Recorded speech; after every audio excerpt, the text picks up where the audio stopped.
Olá pessoal, estamos iniciando o programa Alegria de Viver. É muito bom estarmos aqui reunidos com mais um programa que sempre traz a leitura, o comentário de uma bela obra. E você que nos acompanha sabe que estamos fazendo um livro que se chama Cartas e Crônicas, esta bela obra que é do espírito Humberto de Campos, através da psicografia do nosso querido Chico Xavier. Aqui, se você for adquirir o livro, você vai encontrar que este livro é escrito pelo espírito Irmão X. Nós sabemos que Humberto de Campos utilizava alguns pseudônimos e aqui não é diferente, ele está utilizando Irmão X como um pseudônimo. Mas todos nós sabemos que trata-se desse espírito que foi, quando encarnado, um literato, ele participou da Academia Brasileira de Letras, ele escreveu diversas obras e agora, no plano espiritual, vivenciando tudo que ele encontra, as pessoas com as quais ele conversa, ele reúne essas histórias e traz para nós, através de contos, de cartas, apólogos. Então nós já estamos mais da metade desta obra, você poderá buscar nos programas anteriores, tem muito assunto interessante para você conhecer e hoje nós daremos continuidade então, entraremos no capítulo 26. Eu sou Solange Sauan Godoy com o nosso querido André Luiz Ruiz. Como vai, André? Olá, Solange. Olá, queridas irmãs, queridos amigos.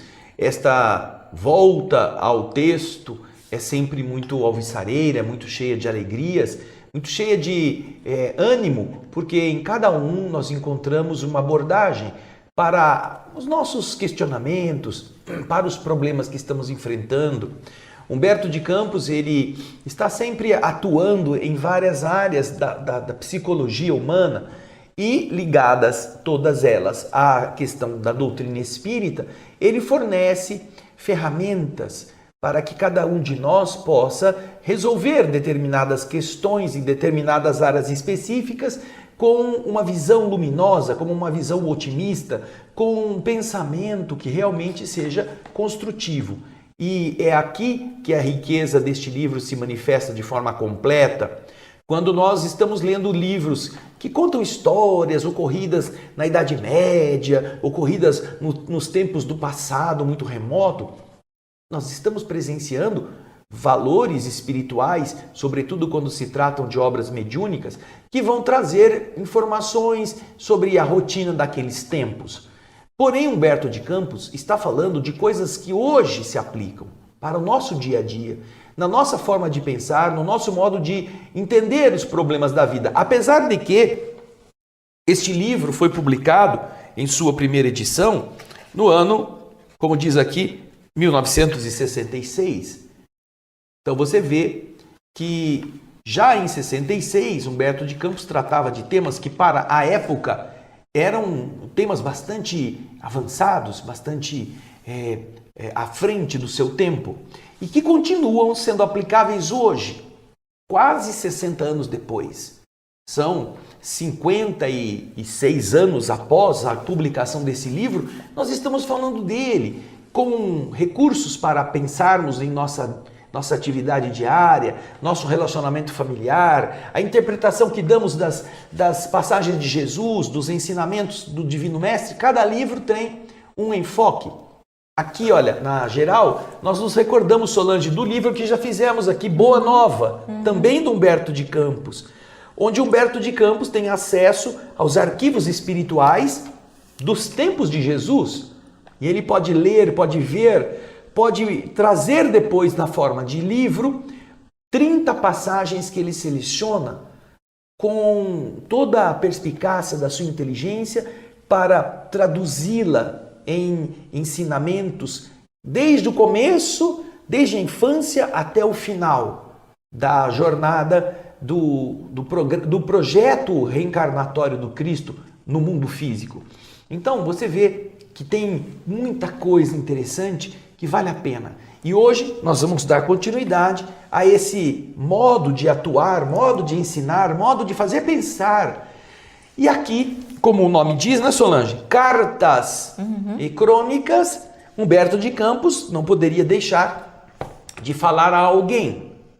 Como que é mesmo, Solange? Ok. Ele está fazendo uma resposta ou uma consolação a alguém que Está respondendo. Que estava admirado com uma coisa. Aliás, isso é muito comum. Às vezes as pessoas se deslumbram. E o deslumbrar-se, num primeiro momento, encanta. Ele enche a alma de euforia. Eu digo isso, Solange, porque já ouvi de muitas pessoas que descobriram a doutrina espírita no seu aspecto bastante libertador, bastante cheio de vida, e depois se viram numa rotina tão assim áspera, perto daquilo que agora eles conhecem, que este encantamento inicial, essa maravilha, essa coisa linda, depois contrasta ainda mais, depois torna ainda mais amargo, mais cansativo, mais cheio de desilusões quando ele vai voltar para o dia a dia, quando ele vai atuar no mundo físico. Muitas pessoas passam por isso e depois eles chegam numa bifurcação que é ou eles abandonam determinados hábitos da vida material para seguirem no caminho que agora os direciona para mais alto, ou eles então têm que falar assim, não, é tudo muito bonito, é cheio de belezas, mas eu estou vivendo na matéria, quem paga as contas sou eu, então deixa isso para depois. Então você vai ver que esta frustração ou este momento de decisão, de escolha, as pessoas todas temos que passar. Todos nós temos que enfrentar essas bifurcações na jornada. E este capítulo vai falar de uma delas. O título do capítulo, Solange, qual que é? Carta estimulante. Carta para estimular. Carta para levantar o ânimo de alguém que, segundo ele mesmo vai dizer, está agora tendo que enfrentar, conheceu a luz e agora volta para as trevas. Ou descobriu o sabor de pratos requintados e muito bons e depois tem que voltar para aquele mesmo angu sem açúcar, sem sal, sem sabor. E agora parece que a comida fica mais sem graça. Vamos então dar início, Solange, se você quiser falar mais alguma coisa. Não, vamos em frente, porque temos aí um texto interessante pela frente. Vamos então ver o começo do nosso capítulo 26. Diz você, meu amigo, que depois de haver assistido a alguns trabalhos interessantes de materialização, passou a registrar estranhas modificações no modo de ver. Aí a gente já vê que ele está se referindo a trabalhos mediúnicos, conhecidos como trabalhos de materialização. Se você vai ao livro Nos Domínios da Mediunidade, escrito através de Chico Xavier pelo espírito André Luiz, livro esse que nós temos já lido e comentado em nosso programa O Espírito da Letra, entre lá no nosso canal youtube.com/O Espírito da Letra e vai no livro Nos Domínios da Mediunidade. Você verá, se não me engano, são 2 capítulos nesse livro que tratam de um processo que demonstra como é feita a materialização de espíritos. Reunião esta que acontece em alguns lugares, em algumas casas espíritas que possuam uma equipe mediúnica adequada para este tipo de trabalho, que envolve não só a materialização, a aparição tangível de espíritos, como também a ocorrência de efeitos físicos, efeitos de deslocamento de objetos, de alteração da estrutura atômica da matéria, de tratamentos de cura para doenças físicas, efeitos físicos variados. Então, uma pessoa, conforme ele já está contando aqui, está agora maravilhada com a questão da materialização. Mas uma maravilha que encanta os olhos e depois produz desencantos. Então esse indivíduo a quem ele se dirige, que ele chama de meu amigo, está muito assim em um conflito. E este conflito é causado exatamente pela exuberância do que ele viu e por aquilo que depois ele vai ter que conviver. Vamos continuar então o texto, vamos lá. Assinalou diversas entidades momentaneamente corporificadas à frente dos olhos e, pela surpreendente claridade que irradiavam, compreendeu a beleza da vida a que a morte nos conduz. O que ele está dizendo aí, Solange? Ele está assistindo, como nós dissemos no slide anterior, ele está assistindo a uma reunião de materialização. Então, nessas reuniões, você vê realmente, como diz o nome da reunião, você vê o espírito ali materializado na sua frente.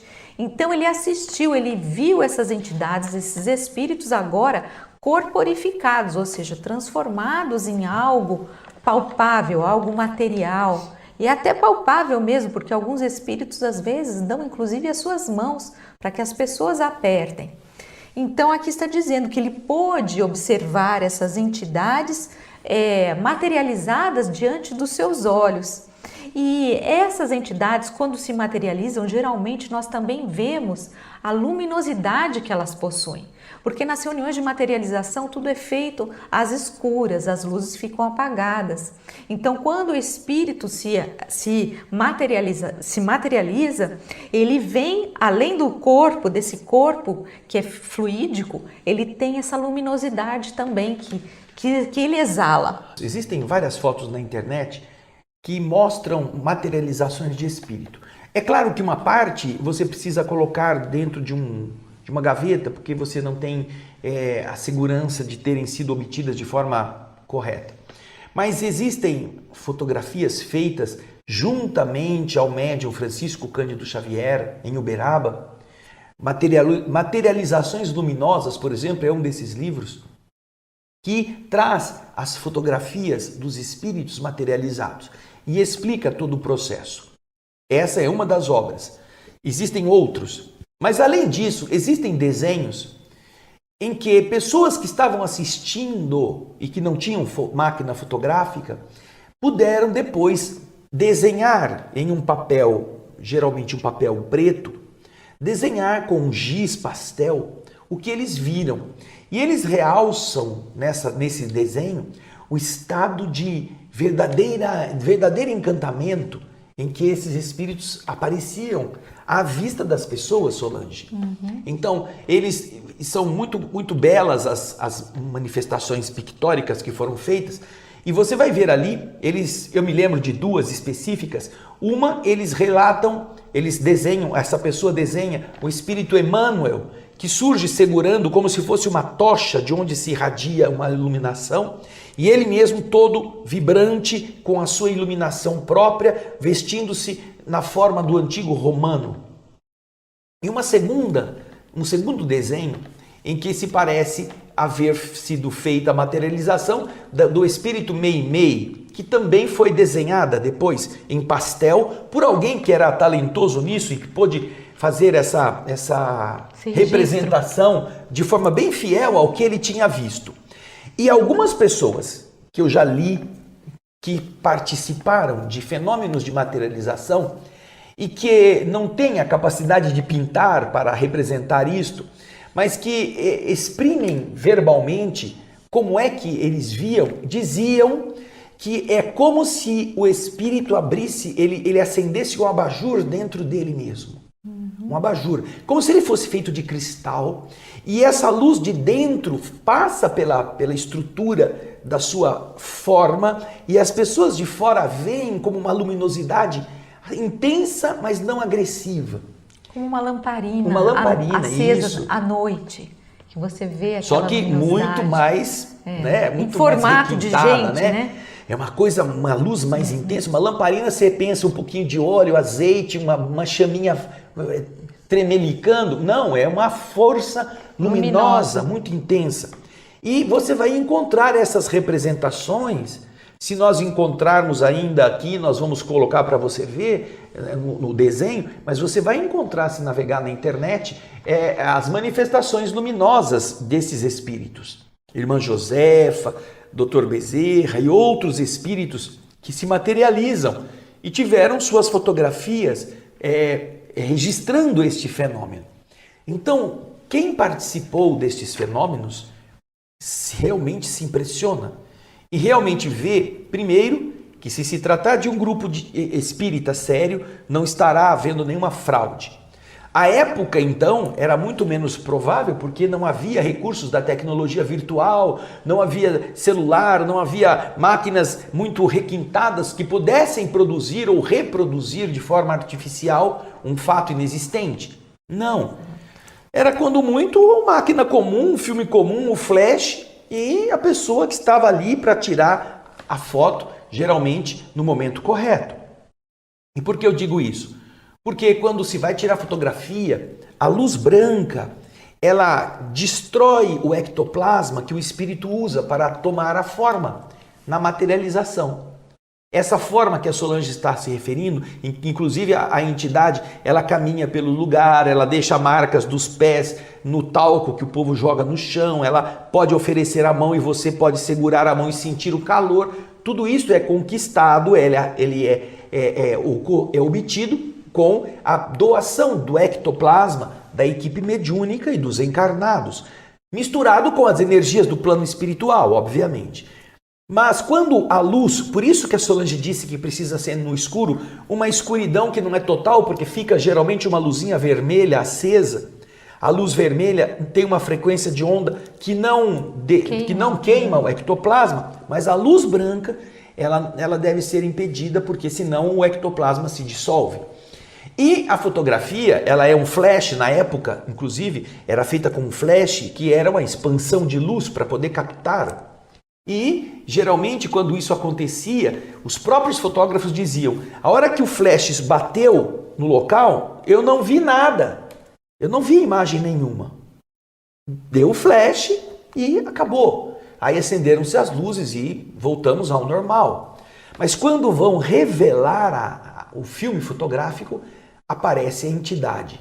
Na hora da revelação, aquele ectoplasma foi capturado e ele então se torna visível na revelação do filme. Então você vê, né, uma coisa impressionante, que é uma prova física palpável, sobretudo para quem participou, para quem já viu isto. E, obviamente, uma pessoa que nesse estado, como o Humberto está falando, presenciou isto, puxa vida, é de uma beleza ímpar, é uma beleza, sim, inesquecível. E aí, Solange, o que acontece? E aí que Humberto continua, olha só. Quando os clarões das luzes inexprimíveis se apagaram, retomou, quase que abandonado, a tarefa comum. Esse amigo dele, quando terminou a reunião, ele viu que aquilo tudo maravilhoso, voltou tudo ao normal, ele se viu forçado, ele se viu empurrado à vida do dia a dia. É como se, por exemplo, você teve um sonho muito bonito, só que no caso dele foi realidade. Mas você teve um sonho muito bonito e de repente você acorda e se depara com a sua realidade do dia a dia. Então aquela coisa que era tão intensa, tão bonita e que agora, e que para ele foi, e que foi verdadeira, realmente não foi um sonho, porque ele viu. Imagine, se coloque no lugar dessa pessoa que vê de repente esses espíritos materializados. Imagina o choque que não é isso, diante de tudo, né? Dessa incredibilidade que normalmente as pessoas têm sobre a vida depois da morte. E de repente acaba a reunião, tudo volta àquilo que ele está acostumado, ao seu dia a dia. Ele volta a continuar a dizer aqui, olha, a lembrança sugestiva dessas sugestivas revelações perdurava na sua memória. Ele não se esquecia. Entretanto, a via pública, a rua, lhe pareceu mais fria. E o ambiente doméstico, onde ninguém se simpatizava com as suas ideias, parecia uma prisão, um cárcere ao seu pensamento. Como é que eu posso falar disso que ninguém acredita? Vão dar risada na minha cara, vão me chamar de maluco. No dia seguinte, em retomando o serviço habitual, os companheiros de luta, menos esclarecidos, eram mais duros de suportar. Nossa, como é difícil conviver com esse povo que não entende nada a não ser o estômago e o bolso. Falar para eles dessas belezas que eu vi com meus olhos. A sua mente, então, diz Humberto, ela se deslocou. Como um lenhador que agora está vendo uma central elétrica, você passou a sentir o peso do trabalho no carvão comum. Trabalhar para fazer carvão, se já existe a energia elétrica, não é? Então, ele está fazendo uma comparação. Como você que descobre energia elétrica pode conviver com gente que ainda tem que tá entrar lá na mina de carvão, tem que cozinhar madeira para depois fazer a madeira produzir a energia, produzir o calor. Estranho isso, não é mesmo? Um atraso, né? Aí você vê, nossa, que atraso. Mas ele continua dizendo, do amigo: Para que alimentar o fogo a toras de madeira, se a força acessível e eficiente? para quê? Por que eu vou ter que ficar pondo cavaco, toco, tora para fazer o fogo ficar mais forte e produzir energia? Se existe força, outra força acessível, eficiente, tedioso cansaço assomou-lhe o coração. E marcou, espantado, o vigoroso conflito entre sua alma e a realidade, através de incoercível desajustamento. Ele começou a ficar frustrado, né? Começou a ficar abatido. E esse abatimento, essa frustração, é claro, não é gostosa. É como você se sentir um passarinho que voou e que agora tem que falar a todos os que estão presos nas gaiolas das belezas do voo. É muito frustrante isso. Humberto continua reconhecendo na sequência, vamos ver. Não seria razoável abandonar toda atividade considerada por inferior e partir em busca das claridades de cima? Ele está ainda retratando o que o amigo está pensando. O que o amigo tem dito, dá vontade de largar tudo e se dedicar às coisas da alma, a viver nessas elevações. Valeria a pena prosseguir enfrentando o barro da cerâmica em que você trabalha quando a imortalidade surge indiscutível e brilhante? Todavia, é forçoso considerar que, se a semente pudesse despertar ante a grandeza de uma espiga madura e não se sujeitasse mais ao serviço que lhe compete na cova lodacenta, naturalmente o mundo se privaria de pão. É verdade que tudo é lindo, tudo é maravilhoso, tudo é tão especial, tão deslumbrante na vida verdadeira, na vida real. Porém, Humberto de Campos está dizendo ao amigo: imagine que aquela sementinha de trigo fosse apresentada a ela a espiga do trigo madura, linda. E a sementinha teria que, para transformar-se naquela espiga, ela teria que voltar ao solo barrento. Você acha que ela ia querer? Se a beleza dourada do trigo em pendão é o futuro, ela já queria ser aquilo. Mas para chegar àquilo, ela precisava passar pela cova lodacenta. Então, o que o Humberto está falando. Se realmente todas essas são belezas grandiosas, são empolgantes, são estimulantes, o que seria se a semente se recusasse a enfrentar o estágio lodacento do nascimento? O que aconteceria é que o mundo não teria mais pão. Não haveria mais pendões dourados, pendões maduros do trigo para serem moídos e transformados em comida. Ou seja, o deslumbramento impediria que a beleza real e a função efetiva de todas as coisas se materializasse na sequência da vida. E ele continua a explicar isto. E ele continua dizendo: o plano espiritual, contudo, não pretende instalar a fome ou a ociosidade na Terra. O planeta é uma escola em que a inteligência encarnada recebe a lição de que necessita. Entre a maloca indígena e o castelo civilizado, medeiam muitos séculos de cultura, com experiências vastíssimas e assombrosas. E entre o Palácio dos Homens e o Santuário dos Santos, há que andar por numerosos séculos ainda. Então você vê, não é? Que da loca, onde mora o índio, até a civilização, é preciso que aquele ser se desenvolva e tenha que gradualmente chegar a outro estágio. E entre, como ele diz aqui, o Palácio dos Homens e o Santuário dos Anjos, existe o quê? Há um caminho a ser andado. E ainda numerosos séculos para aperfeiçoar as almas. Não adianta você, eu quero ser anjo, então agora eu não nasço mais e vou ficar treinando aqui para ser anjo, para crescer as minhas asas.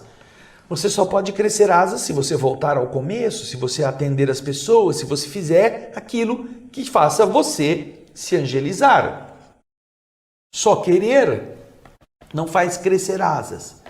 É preciso viver, o que faz estimular a semente a transformar-se em pendão de trigo.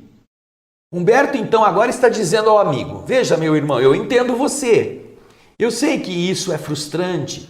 Eu sei que conhecer essas verdades são verdades maravilhosas que estimulam a gente a ficar extasiado. Mas se você ficar extasiado, você não vai chegar até o destino. Você vai estar parando no tempo. Você não estará fazendo aquilo que é necessário para que aquilo que você viu ao final possa realmente ser atingido.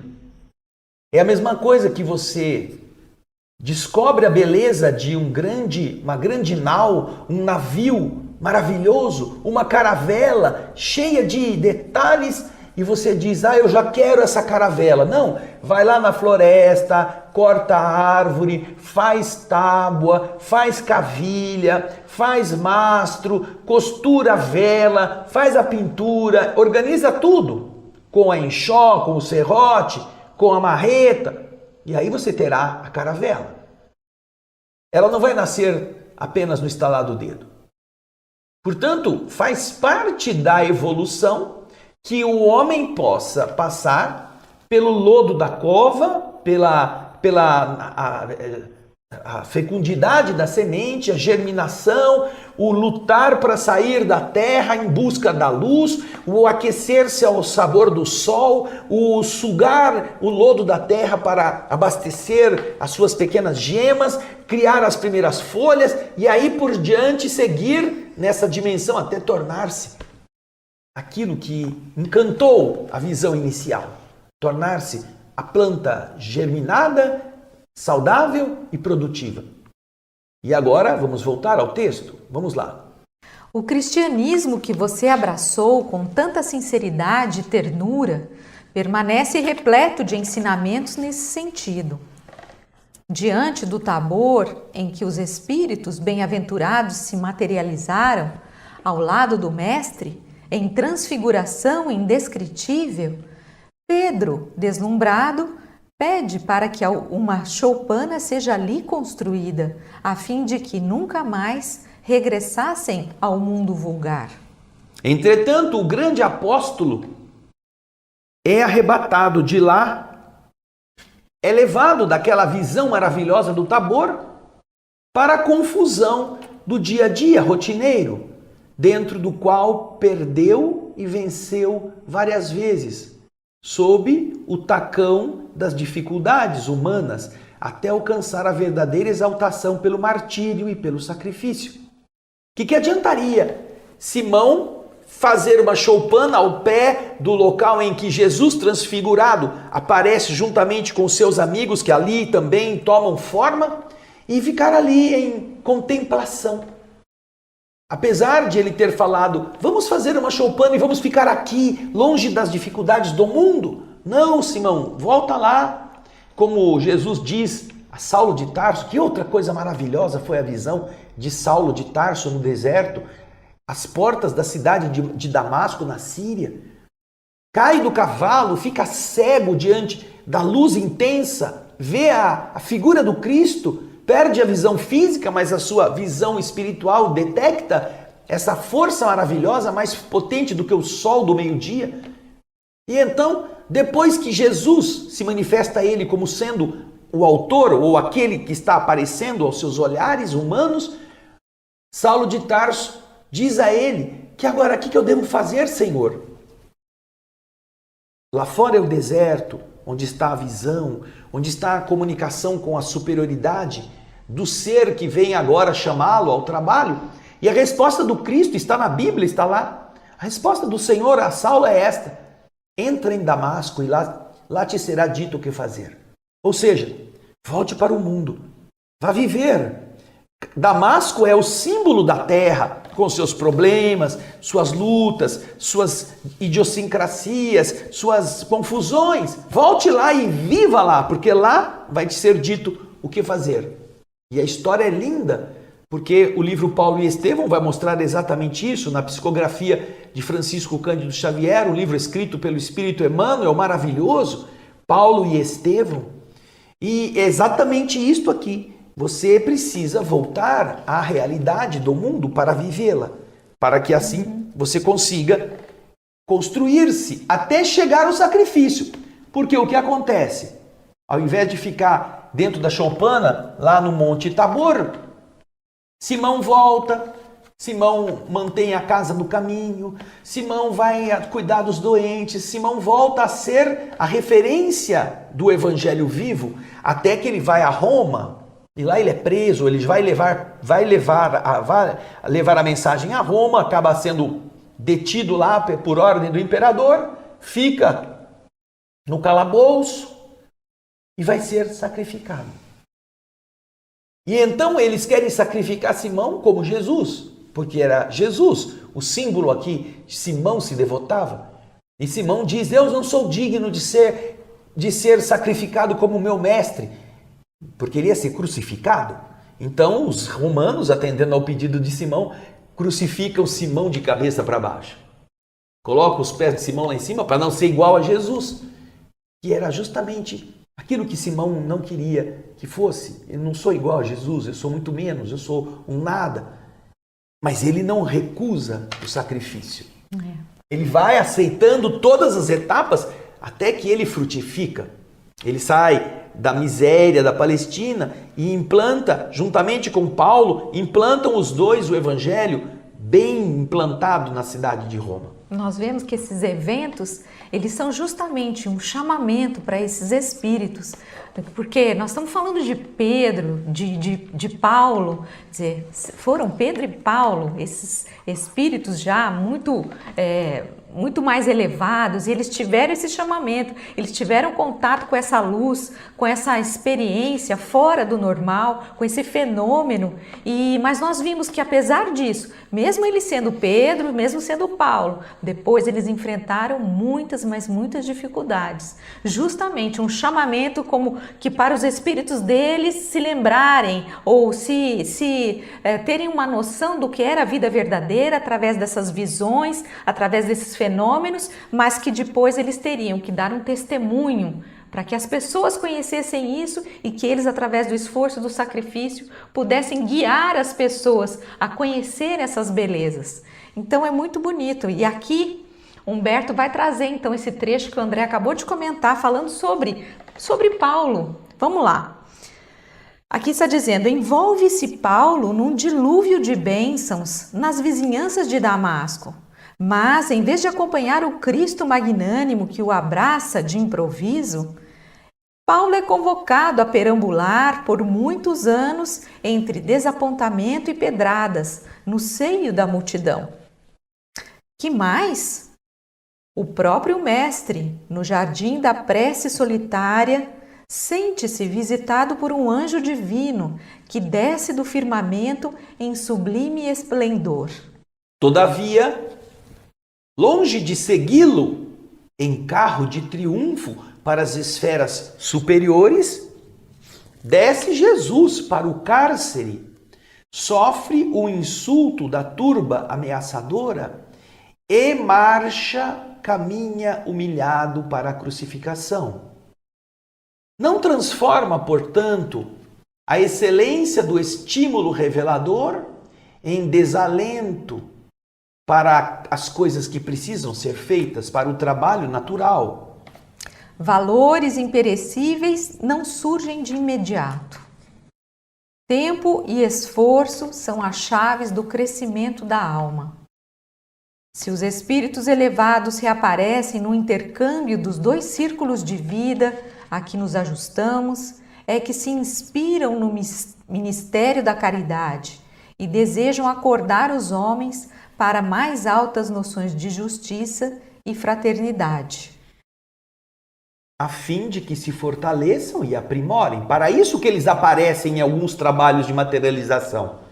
Para estimular os homens a que eles se fortaleçam e se aprimorem perante a continuidade da vida, a continuidade da individualidade depois do túmulo. Não é para eles ficarem agora frustrados, querendo que o mundo acabe logo para eles poderem chegar do outro lado. Não, os espíritos estão tentando fazer com que aqueles, muitas vezes, que acreditam em Deus, mas não têm uma fé robusta, possam perceber que tudo aquilo que Jesus falou é verdade. Que a vida continua, que os espíritos se comunicam com os homens, que podem ser palpáveis, podem ser visíveis, podem nos trazer objetos, podem modificar a natureza das coisas, como se fosse um milagre, mas não é nada disto.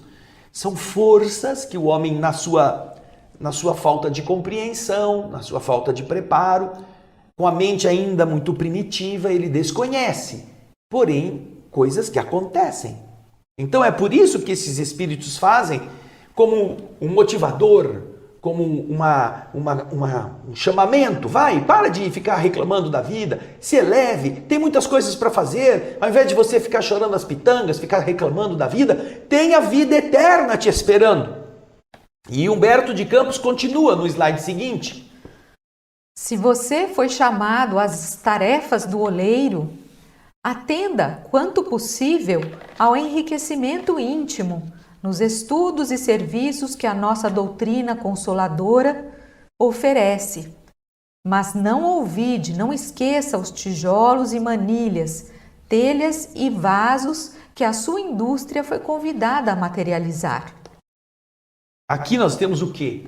Você pode ser muito encantado com as belezas do espírito e pode dedicar-se a aprender com elas.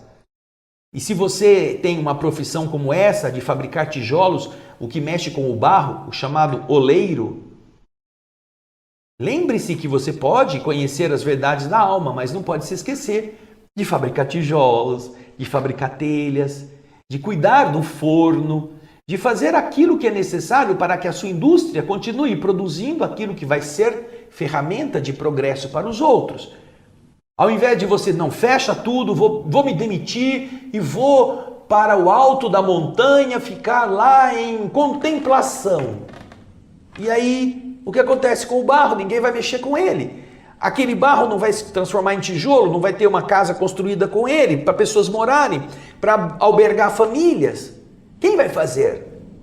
Somos nós que temos que fazer. Por mais que nós nos embeveçamos com as belezas do mundo invisível, somos convocados a cumprir essa tarefa. Institua facilidade e abundância, diz o texto, continuando no slide, para que os menos favorecidos de recurso e de inteligência consigam construir seus ninhos, aos quais se abrigam pobres aves humanas, em peregrinação aflitiva na erraticidade. A sua tarefa é esta. Não é ficar contemplando os raios do sol no céu do firmamento, ou no fim da tarde, ou no amanhecer. Não, você tem que fazer, tem que ajudar a trabalhar o barro. Esforce-se para que seu nome seja louvado e abençoado pelos que compram e vendem, pelos que administram e obedecem. Convencido de que, se não devemos esquecer a contemplação das estrelas, não encontraremos o caminho de acesso a elas se não acendermos alguma lamparina no chão. Então, aqui vem a resposta. Não é que você não deva ficar maravilhado com as coisas da alma. Isso é muito bonito, mas isso deve ser interpretado como um convite a percebermos que existe muito mais do que estamos acostumados a pensar. Quando você tem a certeza de que a vida continua no outro lado, você sabe que esta existência aqui já não é um fim em si mesma. Você não está aqui para ganhar dinheiro, você não está aqui para engordar, você não está aqui para colocar seus filhos na mesma rotina da vivência material, porque vai todo mundo embora. É a mesma coisa, você entra num navio, O navio é uma cidade flutuante, tem de tudo, cinema, cassino, restaurante, quadra de tênis, tem academia, tem teatro, você assiste tudo, mas você vai ter que descer do navio, você não vai viver no navio, o seu objetivo é mais importante. Se vai ficar 30 dias no navio, não importa, são 30 dias de diversão, mas o navio vai atracar e você vai ter que descer para a vida verdadeira. Você não mora no navio. A viagem é apenas uma etapa, mas o ônibus, o avião, o navio, ele vai ter que ser abandonado para que você chegue no destino e lá você cumpra o que você vai fazer. Para isso você foi naquele meio de transporte. Não é para você morar no ônibus, na primeira classe do avião, você vai ter que descer. Você vai perceber o seguinte, aqueles que pagam milhares de reais a mais para poderem ir esticados numa classe privilegiada lá, dormir, champanhe, vão chegar no mesmo lugar do carinha que vai apertadinho lá na classe econômica. O avião vai descer no mesmo lugar. Um vai apertado, aguenta um pouco e chega. O outro vai que nem um barão, sem nada, nem um cansaço, e chega no mesmo lugar. Só que chega mais pobre, só que chega menos rico, só que gastou num conforto que não precisava, porque todo mundo que entrou naquele avião vai chegar no mesmo lugar, no mesmo aeroporto. Então, pense bem, nós podemos contemplar as estrelas, mas precisamos acender no chão onde estamos uma vela, para que os outros também encontrem o caminho. Eu estava me lembrando que, bom, eu e acho que o André também não, nós nunca assistimos uma reunião de materialização, mas nós conhecemos pessoas que participaram delas, que inclusive apertaram as mãos dos espíritos materializados. Histórias que são muito bonitas e pessoas que são fidedignas. E apesar disso, não é? Apesar de nós não vermos espíritos materializados, e muitas pessoas não viram, mas nós temos uma bela doutrina, que é a doutrina dos espíritos, que não deixa de ser para nós essa materialização de luz, porque esses ensinamentos são luminosos, são algo para nós estudarmos, aprendermos, para querermos seguir adiante, para termos o entendimento do que nos espera. Então, quando nós temos essa visão, como disse o André, de que a nossa vida, que nós estamos aqui de passagem, e nós sabemos que lá, quando nosso navio chegar, nós vamos chegar no porto verdadeiro, e lá que está a verdadeira luz, o verdadeiro conhecimento, e o que nós vamos levar nessa bagagem. Então, eu acho que tudo isso não deixa de ser um estímulo para nós, para que a gente consiga se modificar, vencer os obstáculos, mas que nós nos lembremos. Tem uma frase que eu gostei muito aqui nesse texto que fala que o tempo e o esforço são as chaves do crescimento da alma. A gente vê que nada acontece de uma hora para outra. Nós não dormimos crianças e acordamos adultos. Exatamente, obrigada, André. Então tudo tem a sua fase, o seu momento, e a nossa evolução ela leva tempo. Então não adianta nós sermos de um jeito aqui encarnados e quando desencarnarmos nós não vamos mudar como quem liga e desliga uma chave. Não, quando desencarnar nós seremos os mesmos se a gente não tivesse preparado. Então, é importante que a gente conquiste esse merecimento, a gente conquiste essa possibilidade de estarmos num local, no plano espiritual, num local mais elevado, mais bonito, mais harmonioso. E isso só vai acontecer se nós tivermos esse merecimento. E esse merecimento é preciso ser conquistado. Diferentemente do que a gente vê aqui na Terra, que muitas vezes as pessoas conseguem posições de destaque, posições mais enobrecidas, mas não pelos seus méritos, muitas vezes por indicações, por pessoas que ajudam. E lá no plano espiritual nós vemos que não é assim. Lá cada um vale pelo mérito que possui, por aquilo que fez. Então nós estamos aqui, como disse o André, para semearmos esse terreno, e através disso que nós poderemos, quando chegarmos, nosso navio chegar nesse porto, nós poderemos alçar sim voos maiores, estar na companhia de espíritos mais evoluídos, se nós tivermos realmente alcançado esse merecimento. Isso aí, Solange. É isso. Estamos chegando ao fim do nosso programa de hoje. Eu acho que você vai poder se inspirar bastante na história de Humberto de Campos. E semana que vem nós estamos temos... aí com mais um capítulo do nosso querido Alegria de Viver. Isso aí. Até lá. Um grande beijo, como diz a Solange. Beijo E muita paz. e até lá.